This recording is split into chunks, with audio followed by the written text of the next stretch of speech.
Hi everyone, and welcome to your midweek pick a card tarot readings for the week of February 21st. If you like this video, please give it a like and subscribe for more tarot readings. I'll be doing 3 card open readings, and here are the decks that I have for you.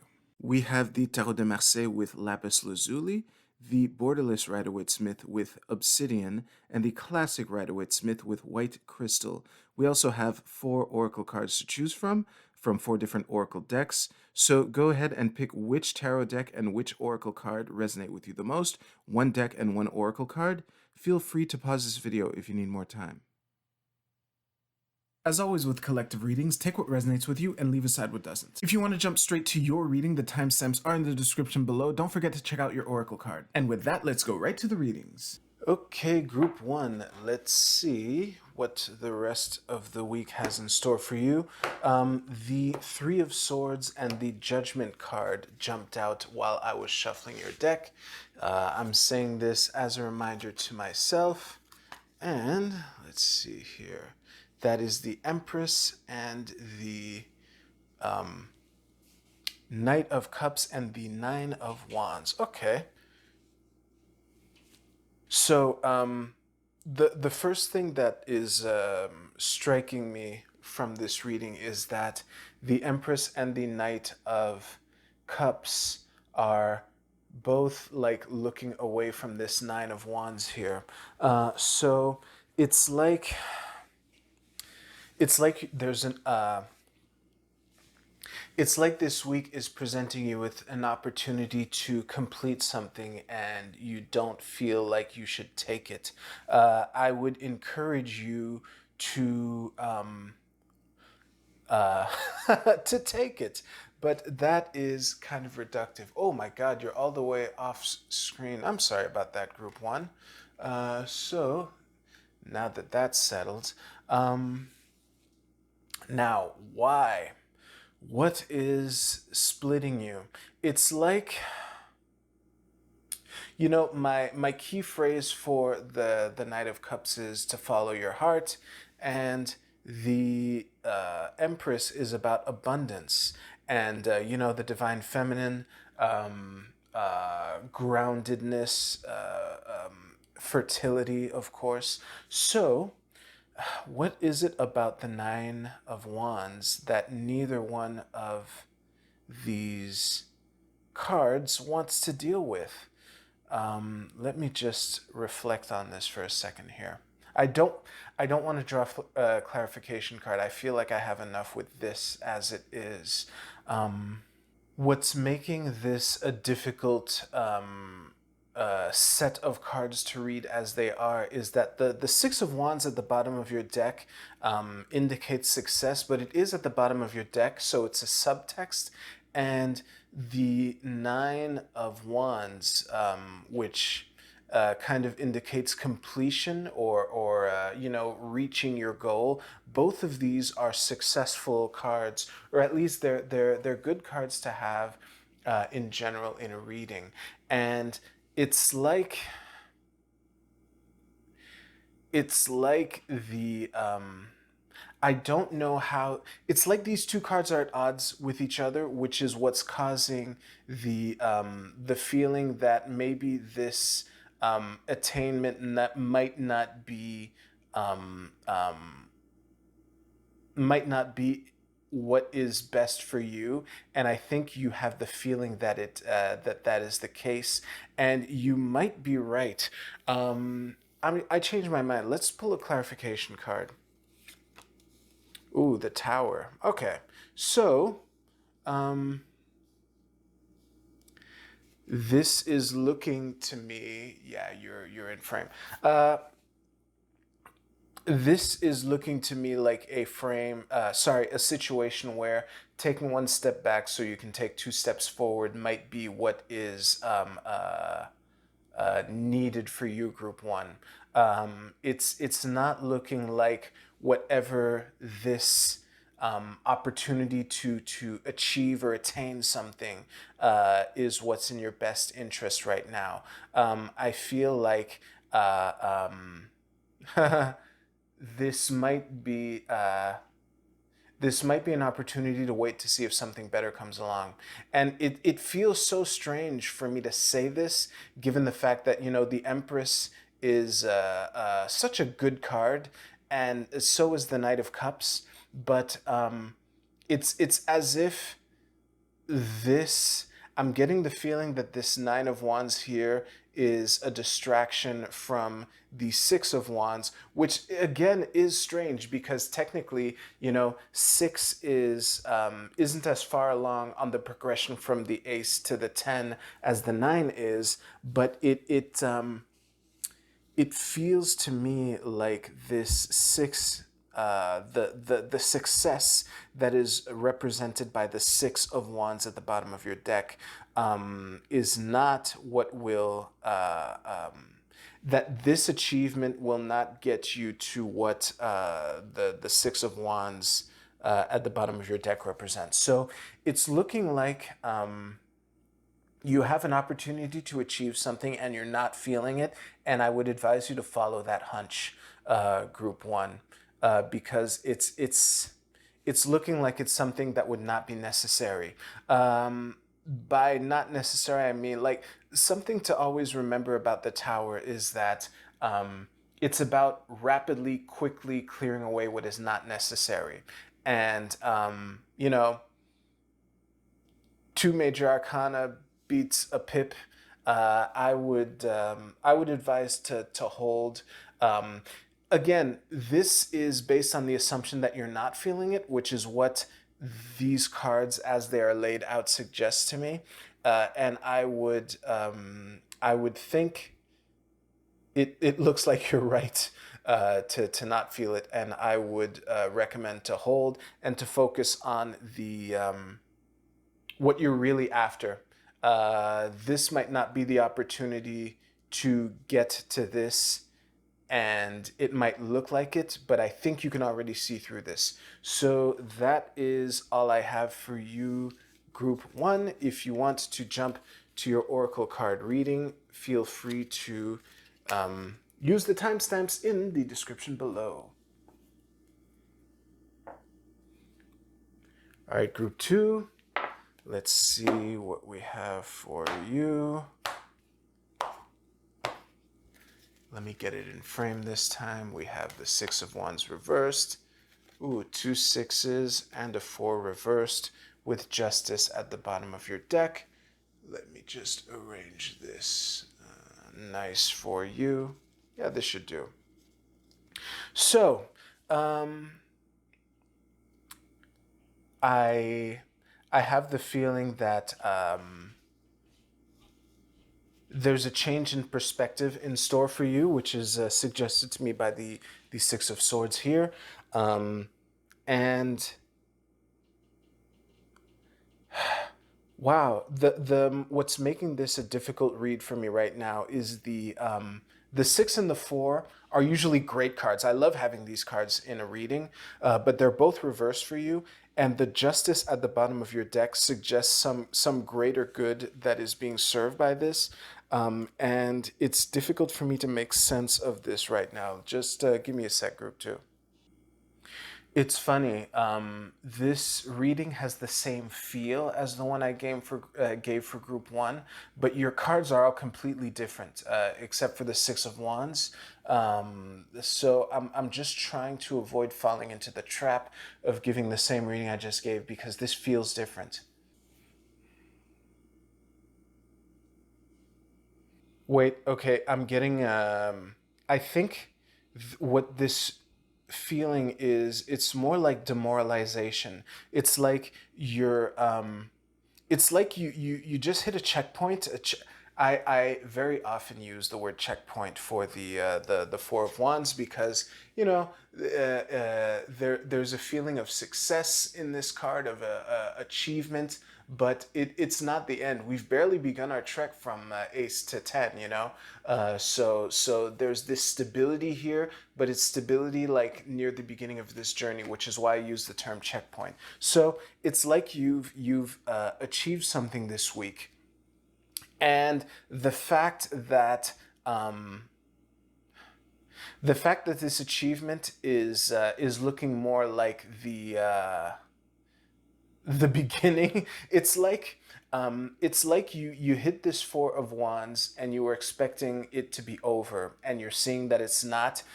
What what I mean by expecting to be over is this Six of Wands reverse here, which is, a card of victory. This person is coming back with riding on his high horse with the double wreath, one on his head, one on this wand, and everyone's cheering him on, and you're like, it's like, oh, the knight, the proverbial knight is coming back from his quest, ready to get his riches, and instead, what you're realizing is that this is the checkpoint that you reached earlier this week is calling for you to change your perspective, to continue to go after what you're really after. It's like for the boomers out there who played the Mario games on the Nintendo. It's like, I'm sorry, Mario, but the princess is in another castle, and yeah, it's great that you beat whatever boss is at the end of this castle.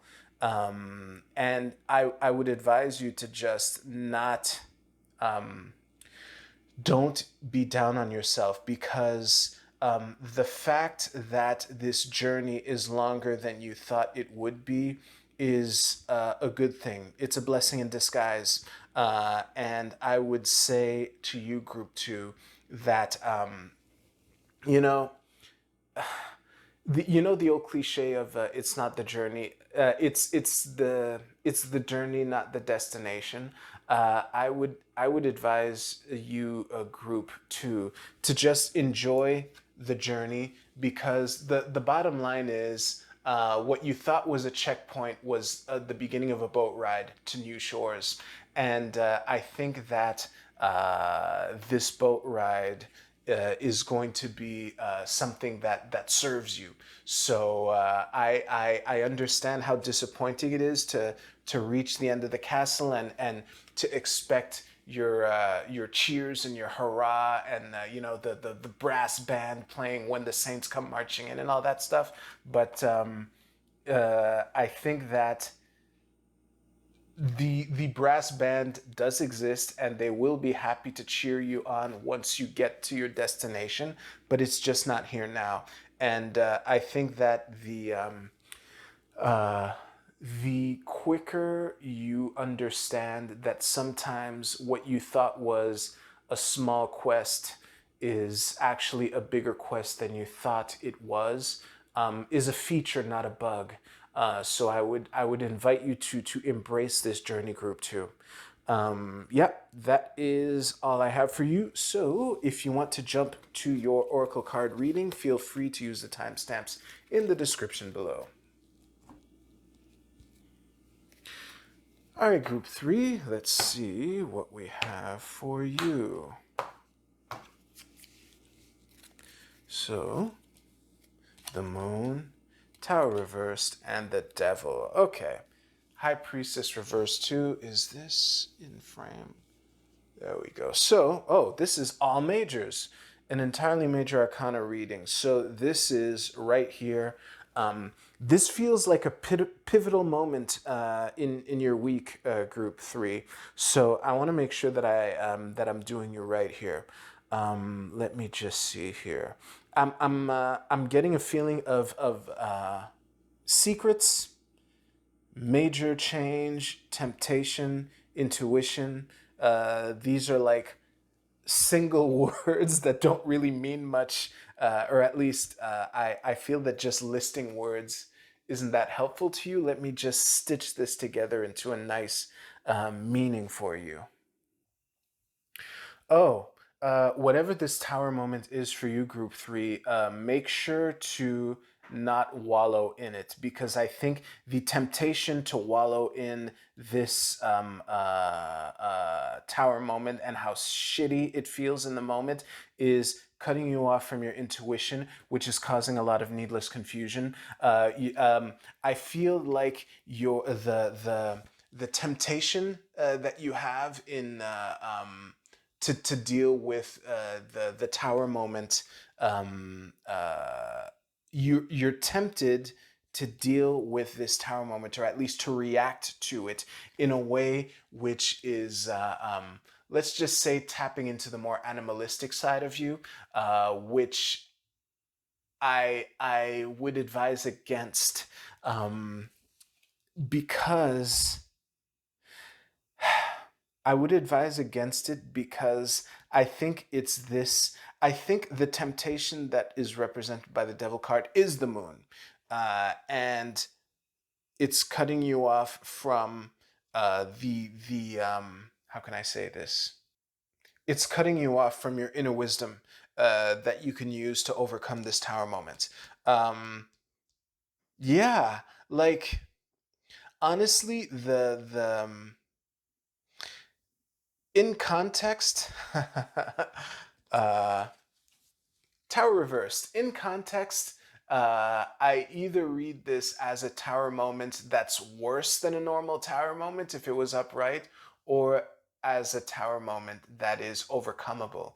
And in this reading, I'm reading it as a tower moment that's overcomable.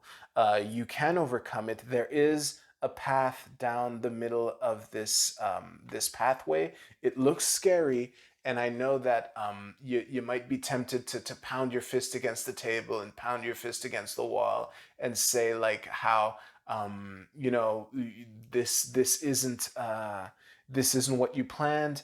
And I think that you know, that's valid. You know, when life throws a curveball at you from your blind side and knocks you in the head, and you kind of feel a little dizzy, it is very tempting and understandable to be frustrated by that. But deep down, I think that if you just ground yourself and stick to the basics, you know, I'm suddenly reminded of the analogy of a boxing match. Um, there's this saying, I don't know if Mike Tyson actually said this, but the saying is everyone's got a plan until they get punched in the mouth. And the thing is, when you get punched in the mouth proverbially, the way to deal with that is to just stick to the basics and to just throw solid jabs, solid crosses, and just stick to the basics. Don't try to get fancy, and to don't try to get too fancy while you're all flustered. Yeah, I think the I think the temptation that this devil represents is to um, give in to your anger, so to speak, as the Sith Lord would encourage Luke to do. I think that if you focus on the fact, just remember the fact that you know what to do, you know how to deal with this, and again, these are all major arcana cards, so. I don't want to make light of whatever this midweek is for you, Group 3, but I will say that oh my god, this is so tacky, but the power is within you, you know? It's yeah, you have the power to overcome this as long as you don't forget the basics, and as long as you don't you know, forget that the confusion that can be represented by the moon is overcomable by just breathing, grounding yourself, and sticking to the basics, and getting your connection back with your deeper knowing. Yep, that's it for you, Group 3. Please stay tuned for your Oracle card readings, which is coming up right now. So, this should be good framing. Did I get it? Decent. Like that. Yeah, I like that. Okay, so Group A, your card is Discipline, I Ching Hexagram number 7. I love this. This fits for all the readings I just gave. The key words are, what are the key words? Exert authority, define it's time to take. Wait. Okay, exert authority, define it's time to take the bull by the horns, create a strategy, mobilize forces. So basically, um, uh, okay, this is going to be tainted by the reading that I just gave group three, but this applies to all your groups. What the name of the game for you, Group A, is to you know, go back to the basics and ideally, if you have, I don't know what your situation is, so this might sound crazy for you, and I apologize. Hopefully, you can apply this to your situation. But if you prepared for situations like this, if you have drills, if you have exercises, this would be a perfect moment to do that. Even if it's routines or practices that you do to ground yourself to really connect with your deeper self to know what you have to do. Because I think all three of you, by all three of you, I mean groups one, two, and three, could use that. This is a great card given the three readings I just gave. Now, Group B, your card is Descendant. This is the second time in a short amount of time that I've drawn the Descendant. The keyword is invitation. So, the thing about the Descendant in astrology is that this represents the west, and it is when the sun sets, where the sun and any other planet which was above the horizon descends below the horizon into the underworld, into the subconscious. So what I would say to you, Group B, let me see how I can tie this into the readings I just gave. This might be a case where there's something that you're refusing to embrace, to accept within, to accept below your proverbial horizon. And I would reflect on that, because for one of the groups, I kind of gave the impression that they shouldn't embrace it. Of course, whatever is trying to set below your horizon in this card might not be the same situation that I was talking about in your reading, Group 1B. So if you're, you know, I'm tempted to interpret it as the same thing, which would make it contradictory. So if you pick Group 1 and Group B, I'm sorry for the confusion, but there's something that I would invite you to invite something below your horizon, and to really take it in and to really absorb it. Um, yeah, I'm just gonna reflect a little to see if I can extract a bit more juice from this card. Okay, let's go group by group. So Group 1B, be discerning of what you accept within and what you don't accept within. I think that, given the reading I just gave you, your horizon is your border, and there are things that you should let in, but not necessarily everything. Group 2B, embrace the journey, because it is you have other things to embrace and to invite into your house. So yeah, just enjoy the journey. And Group 3B, dive within. Maybe it's an invitation to accept yourself and to go deep. Yeah. All right. Group C, your card is Disruption. Let me see here. It's funny that a card like Disruption is pink, so there's a bit of red, a bit of purple. There's a lot of passion here. What I would say to you, Group C, is to it's funny because for one of the readings I just gave, the meaning of this card would be to accept that sometimes your plans get disrupted, and this is a good opportunity to reevaluate, to adapt, to overcome what life is throwing at you. And for other groups, this is an invitation to disrupt your thought patterns, to try things a different way, to it's essentially disrupt yourself. So I'm not sure which one of these two interpretations applies to you, but as far as disruption goes, it is a part of life. It happens. I know it can be frustrating, but I would invite you to trust that this is for the greater good. And if you have been stagnating and in need for disruption, this is a good time to make a change for these next couple days. And Group D, your card is Fortune. Ooh, this is the Sun in Leo. The Sun rules Leo. The Sun is super happy here. I'm it's funny. It's difficult for me to um, it's difficult for me to say anything besides this is a sign of good fortune. This is a sign of good luck. I would be really optimistic for you closing out this week. So if the reading I just gave you was a bit of a downer, I think that to just remember that the sun always rises tomorrow. There will always be new opportunities, and I think that I would take this card as a good omen, Group D, and I would be really optimistic. Some of y'all had readings that suggested disappointment and interruptions in your routine.